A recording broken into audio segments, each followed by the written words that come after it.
Գյուրջան Կասկադ, հասանելի բնակարաններ 65 ամիս մարման ժամկետով։ Եվ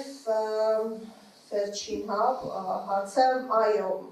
Զեյնալի դեպքին, այստեղ անկեղծ ասած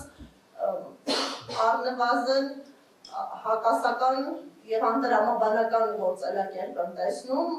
վկայակոչված պայմանավորվածությունները ըստ էության առնչվում են 2000-ական թվականներին, 2006-2017 կամ 2014,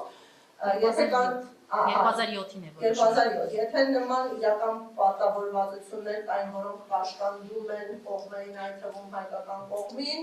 ի սկզբանե նման հետախուզում չպետք է հայտարարվեր, ի կատարումը ձեռք բերված պայմանավորվածությունների, իսկ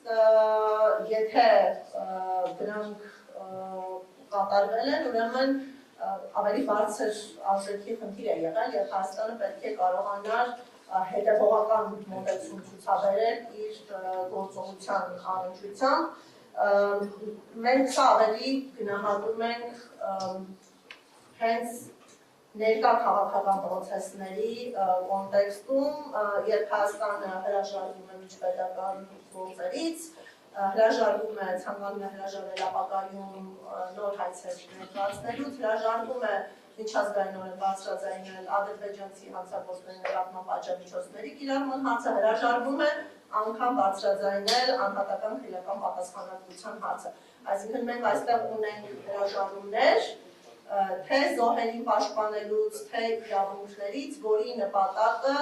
չզայրացնել, չանհանգստացնել Ադրբեջանի իշխանություններին, այն ակնկալիքով, որ նրանք կգտնվեն կառուցողական և ստորագրեն խաղաղությանն առնչվող ինչ-որ փաստաթղթեր։ Միջազգային իրավունքի տեսանկյունից դա ընդունելի է։ Շնորհակալություն։ Հավելեմ, որ միջազգային իրավունքը պահանջում է յուրաքանչյուր պետության ապահովել պատերազմական հանցագործություն կատարած անձի պատժելիությունը և անգամ դրա համար ներդրել համընդհանուր իրավազորությունը, իսկ այստեղ Հայաստանի կապը այդ հանցագործությունների հետ շատ ավելի ուղղակի է, որովհետև տուժած անձինք Հայաստանի Հանրապետության քաղաքացիներ են, էթնիկ հայեր են և նաև կատարվել է նաև Հայաստանի Հանրապետության շահերի դեմ, Հայաստանը ունի հստակ հիմքեր այդ հանցագործությունները բացահայտելու և նաև գտնվում է իրավական պարտականության ներքո։